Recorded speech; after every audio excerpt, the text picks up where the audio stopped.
Hey, I'm Karen Harrison, and I want to welcome you to Reiki Call for February 18th, 2019. And we've got a great group here tonight, and some people have sent in some questions. So I look forward to answering your questions and having some great discussion, as well as sharing Reiki with each of you. So, well, first of all, I just want to welcome the participants that are online with us tonight and see if any of you would be willing to share what you've been doing with Reiki lately.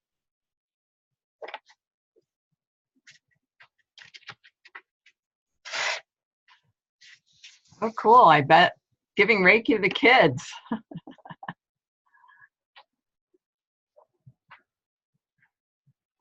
Okay. All right. Well, I guess let me ask then if any of you have any questions. I'd received some questions by email, and yes.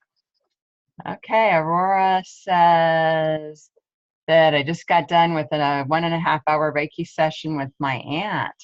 Wow, that's awesome. I bet she loved it. What a blessing to her. I just finished teaching a Reiki 1 and 2 class.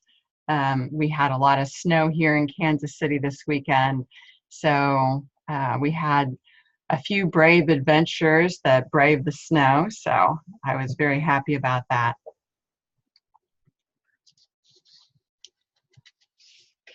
Okay, well, I guess I will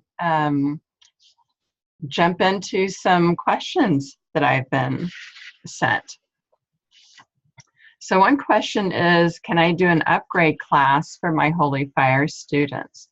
So this applies if you are a Reiki master or a Karuna Reiki master. So yes, you can do an upgrade class. There is an agenda for that, and you would just provide the ignition and the article that William Rand has written about Holy Fire Reiki. And then you will be able to provide that class for your students. And then another person asked if you can use Reiki for past life regressions. I thought that was pretty fascinating. So absolutely. If you were doing a past life regression and you pull up all sorts of charged material, which often happens, you know, we don't generally remember past lives where we've been, you know, the queen of whatever or the king of whatever. It's normally something traumatic, you know, like somebody killed us or, you know, something awful like that. So if you are recalling some sort of past life trauma through a session like, you know, hypnosis, then it is always a great idea to send Reiki back in time to heal that past life. You can also send it back along ancestral lines, you know, your ancestors to help heal any trauma. And how do you do that? You activate your 3 Reiki 1 symbols as well as any advanced Reiki symbols that you have. You know, draw them on your hands, place your hands together, and then intend to send Reiki back to heal everything involved for the highest good of all concerned. So you hold that for about 15 minutes and see what you notice. You know, maybe you do that 1 time or, you know, 2 or 3 times. You know, a little bit of Reiki can go a long way in healing old issues. So if any of you have any, you know, comments about that, you can share, or you can click the chat button on the bottom. I'd love to have participation. It makes it more interesting when we have some discussion. So let me know what you think about that and if you've, you know, used Reiki for that at all.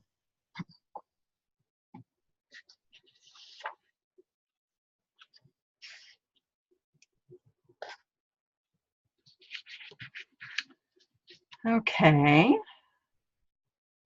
All right. So, okay. What is the class format?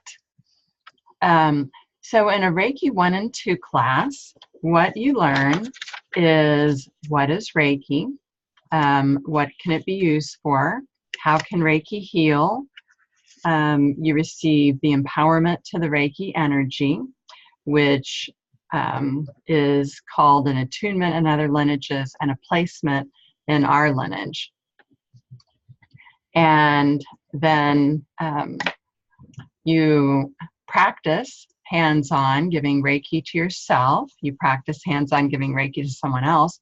You also learn how to do Biosen scanning, which is taking your hand along the energy field and feeling where you have blockages in the energy field. And I teach you how to identify the different sensations that you might have. Then the second day of class, you get the empowerment to the Reiki 2 symbols. One to increase the power of Reiki, one for mental emotional healing, and then a symbol to send Reiki at a distance. Then we practice our hands-on sessions again. We practice the scanning again. Then we practice sending Reiki with the eyes and Reiki with the breath. And we practice doing a distance Reiki session. So it is a jam-packed 2 days. And, you know, the students this weekend were just amazed at how quickly the time went and how much they learned and the healing that they received. So Reiki 1 and 2 class is really a joy to witness people finding out about Reiki, how they can use it, discovering that it works for them, feeling the energy. It's really a very exciting time for all of us, and especially for me, I don't know, because it's just such a joy to share this amazing life skill with others. So yes, Rima, she says it sounds exciting. It is. I love it. And let's see, Aurora said, I've only sent Reiki to a future location where I was once going to meet someone and have a serious talk. That is a perfect time to send Reiki in advance. You know, anytime you're going to have an important meeting, an interview, a first date, how about a dental appointment, a surgery, sending Reiki in advance will allow that Reiki energy to be able to drop in and for you to be able to utilize that energy to feel calm, collected, and to help everyone involved. You know, so for example, if you have a dental appointment, send Reiki ahead not only to yourself, but to the dentist, to everyone working at the dental office, so that you can help them to be very calm during your appointment. I did that the last time I was there. Somebody had called in sick, and they were very short-staffed, and everyone was just very flustered. So I just activated my Reiki after I got there and filled the whole office. I did my space clearing and blessing technique that I teach in my Reiki 2 class, and did that for the room, just imagining the power symbols on the 4 walls, the ceiling, and the floor, and then swirling around through the room to clear and ground the energy. And also on my website, you can find an article that I wrote called Space Clearing and Blessing. Okay, it's a Reiki resource for you. It was just published in the Reiki News magazine. So, you know, check that out. Let me know what you think, and if you have any input or questions about it. Okay, I'm going to go to some more questions that I received, unless any of you all have any more. I always like to answer the questions from the people online first. All right. Can you or should you use your Reiki pendulum for general questions, or leave it for use only in your Reiki sessions? So pendulum.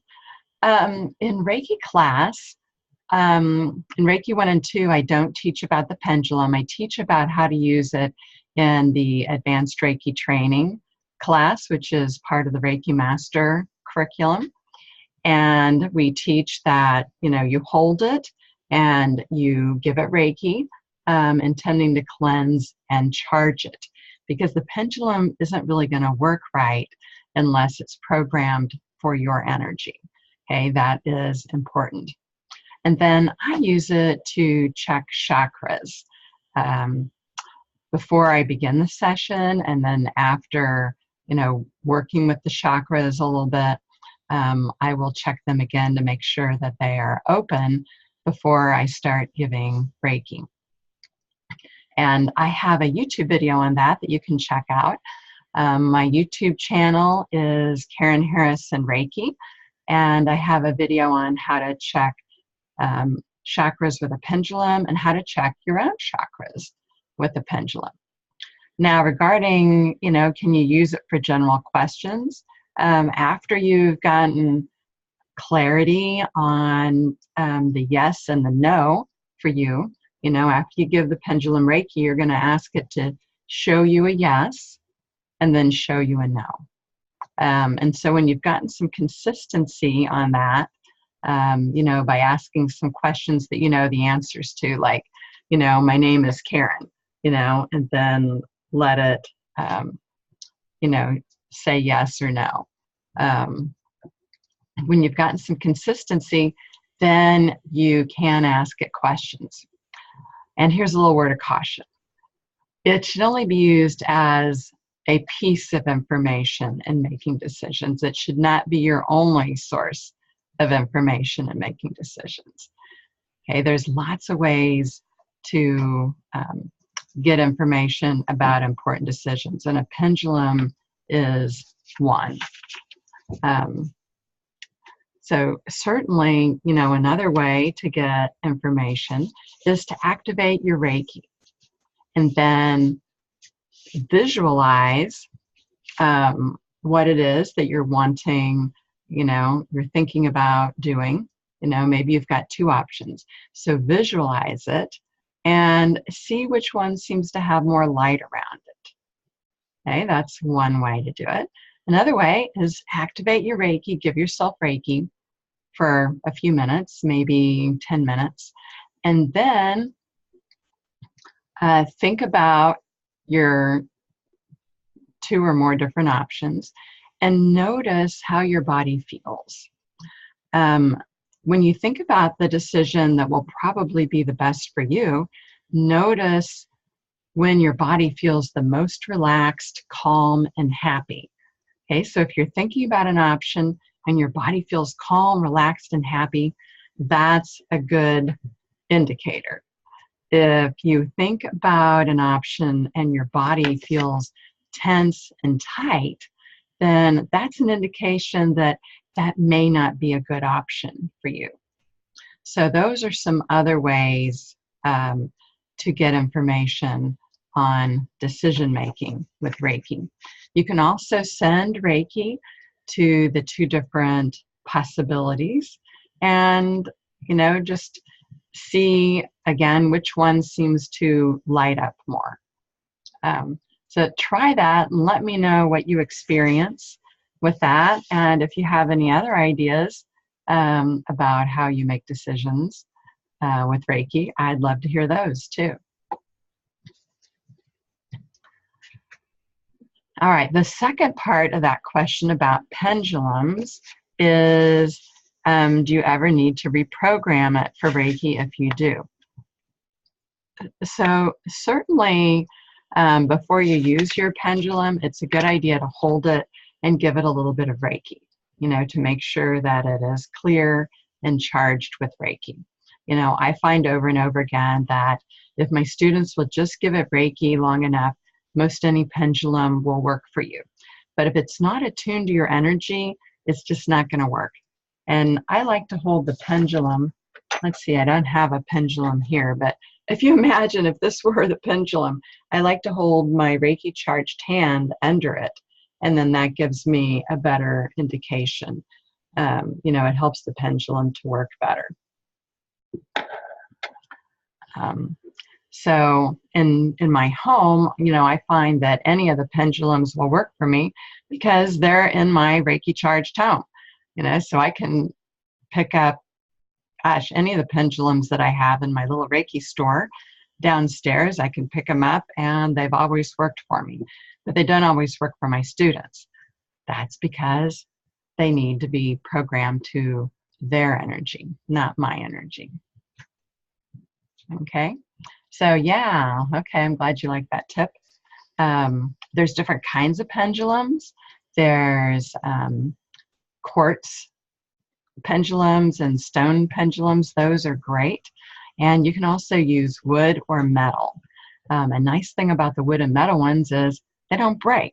So if you have kids that are kind of hard on your stuff, a metal or a wood pendulum can be a good option. You know, so try them and see what you feel drawn to, you know, what you like. Okay. All right. The next question is, when you want to give some Reiki quickly and don't have time for formalities such as cleansing with sage, Palo Santo before and after a session, is it wise to go ahead and just give Reiki via your hands or mind or symbols? Say like a hurt animal or in public, and how effective will that be? Okay, so you might just call that Reiki on the go, Reiki on the fly. Absolutely. You know, if I am driving by a car accident, I'm not going to stop and, you know, do my opening prayer and all of that. I'm just going to intend the Reiki power symbol, the Reiki distance symbol, maybe the mental emotional symbol, and I am just going to intend to, you know, do a quick intention. I'll glance in that direction, beam some Reiki, and keep my hands on the steering wheel. Okay, I can also, here, hands on the steering wheel. I can also intend that the steering wheel is the person that I want to send Reiki to if I'm in the car. And so I would just do my distance symbol and then send Reiki that way. And say I'm in a store. Okay, you ever been in a grocery store and you've seen a mom and a kid have a meltdown? Okay, it used to be my kid and me. All right, he'd be wanting the latest toy, candy, whatever. I'd be saying no, and he'd just throw himself on the floor and scream and shout, and I'd be humiliated.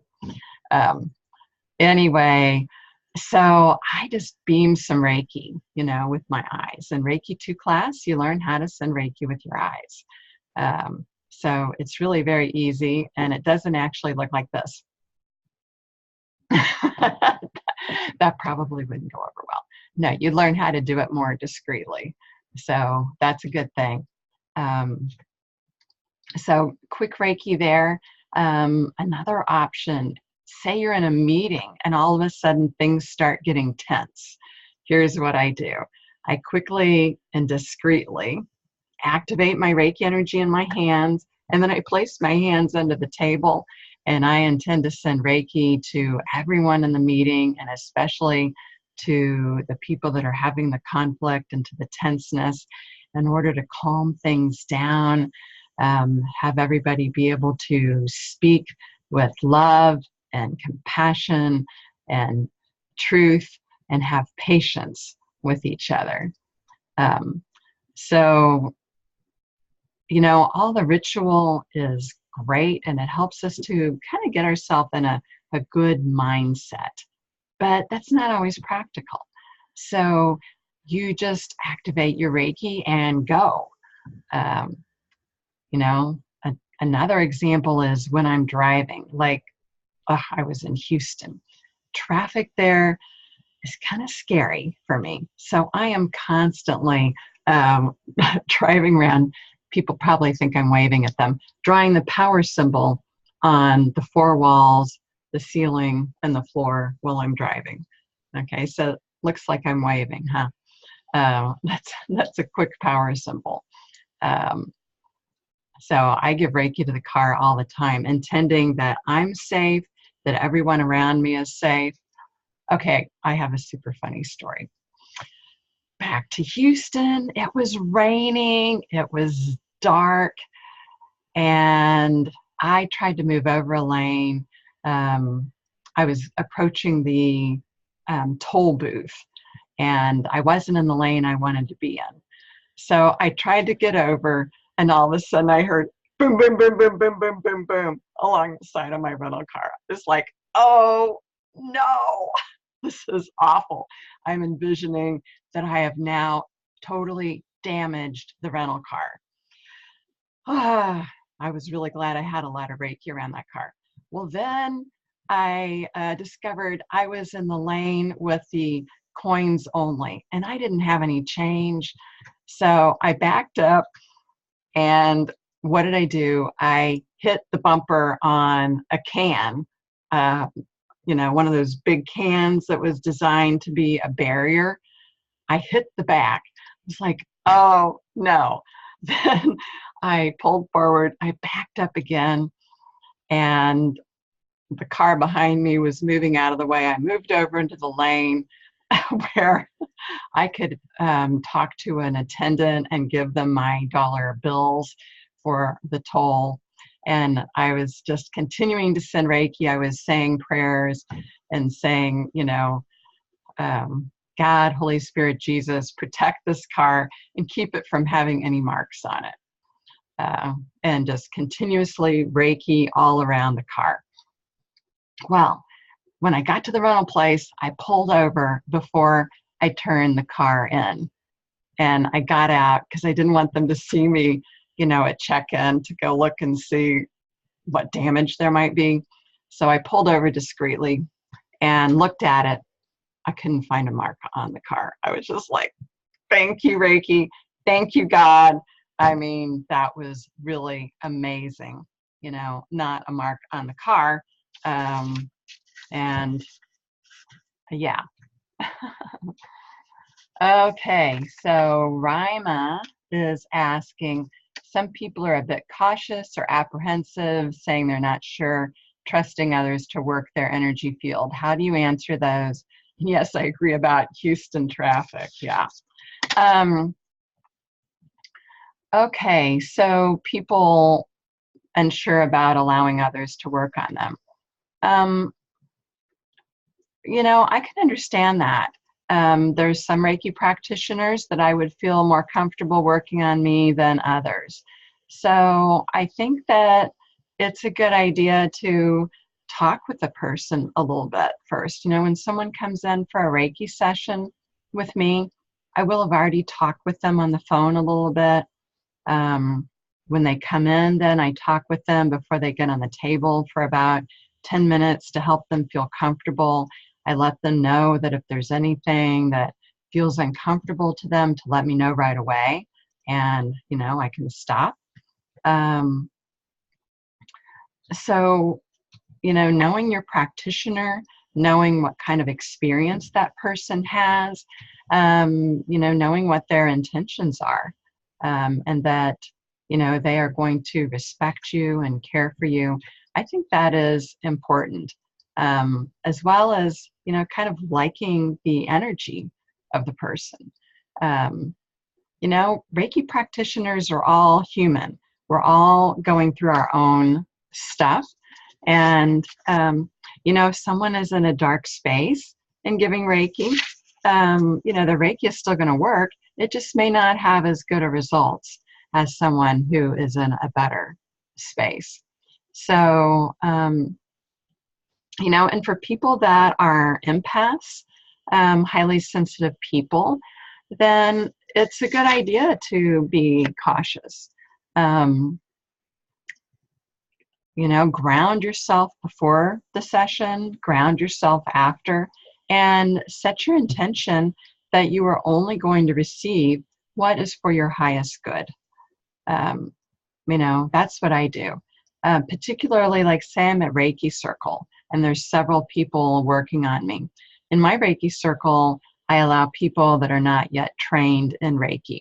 to try their hand at giving healing energy.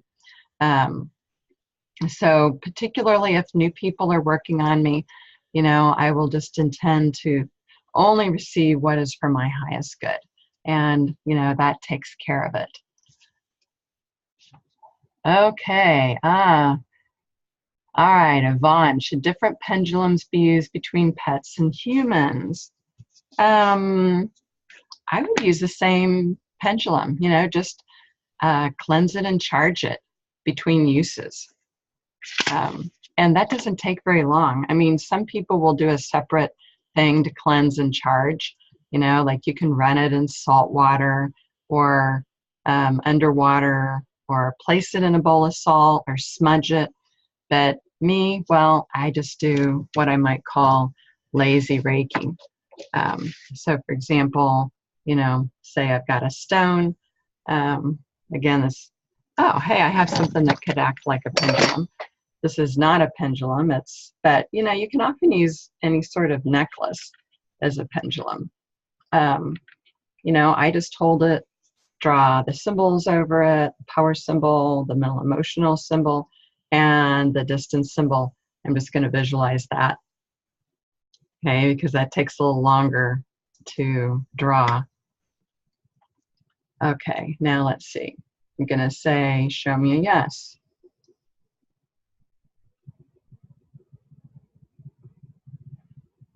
All right, show me a no. Okay, my yes is a circle and my no is back and forth. So again, you just give it some Reiki and tend to cleanse and charge it. And that's a quick and easy way to, you know, do it between people. Okay. All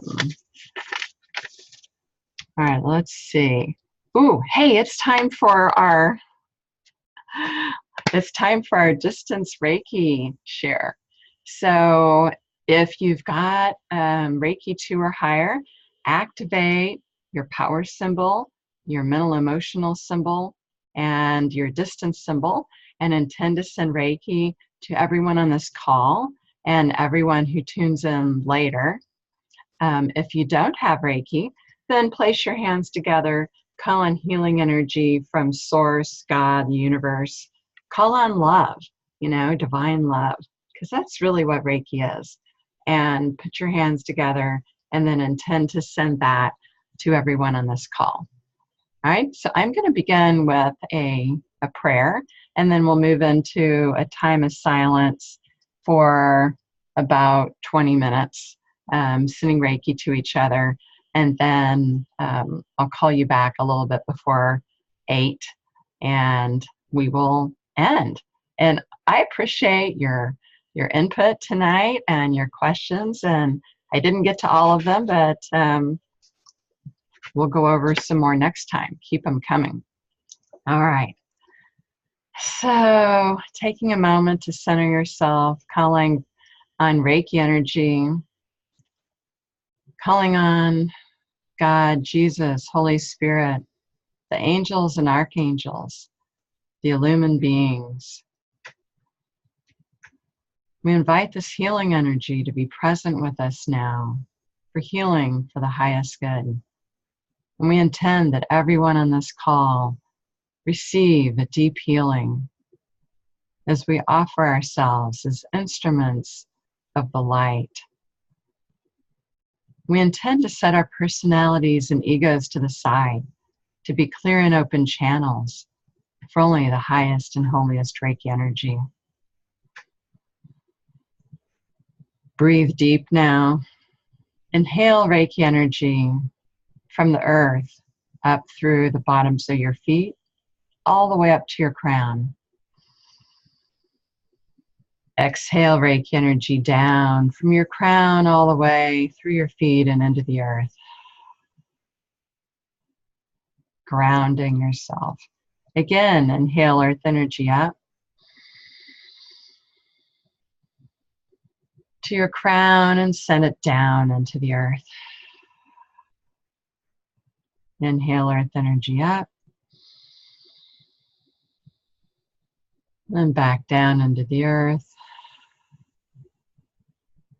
And then earth energy up to your belly.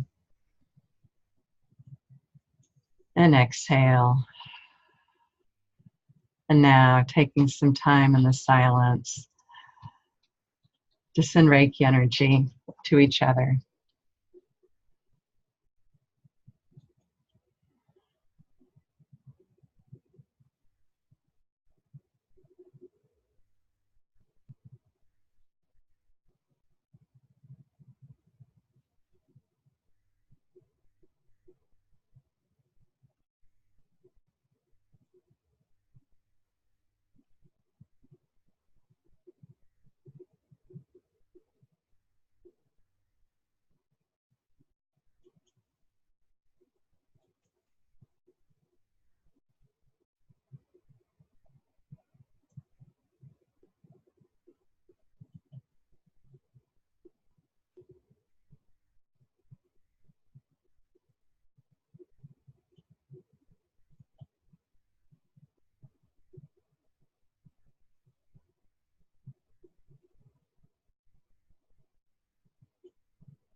Okay, let's bring that to a close.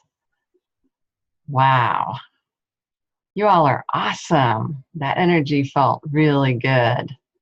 Now I feel really relaxed. I hope you do too. So I want to refer you to some resources that I have for you. One is my website, KarenHarrison.net. I have a lot of Reiki articles there. You can just go to the Reiki articles tab, and I have articles on all sorts of things for you to check out. Then from my homepage, you can get to my YouTube channel, Karen Harrison Reiki, and get to all of my YouTubes on Reiki, as well as I have some essential oil YouTube videos. And then currently right now, we have the Reiki Summit for the International Center for Reiki Training. You can go to reikisummit.org, and I am speaking on that summit on Reiki for Empaths. The summit is running February 18th to the 22nd. During that time, you can listen to the talks for free on all sorts of fascinating things like Reiki on the go, Reiki at the end of life, Reiki in professional settings, and more. There's also a paid option where you can listen at your own leisure even after the Reiki Summit is over. So I hope you'll check that out and join that. And I appreciate all of you who have taken a Reiki class with me. And I look forward to meeting those of you on the call, perhaps at a future Reiki class with me. You can get my class schedule on KarenHarrison.net on register for a class. That has my entire class schedule through the end of the year. Okay, I look forward to joining you next time, and everyone that signed up for my email on my list called Reiki Call will be sent the recording. And if you missed that, you can also find it on my website under the Reiki Call tab, or I'm also now on iTunes, so you can get all my past podcasts on iTunes. All right, well, many Reiki blessings to you all, and I look forward to seeing you all and joining with you next month. Usually the third Monday of the month, but it kind of depends on my travel schedule. So I send it out about 5 days in advance to let you know. Okay, thank you and good night.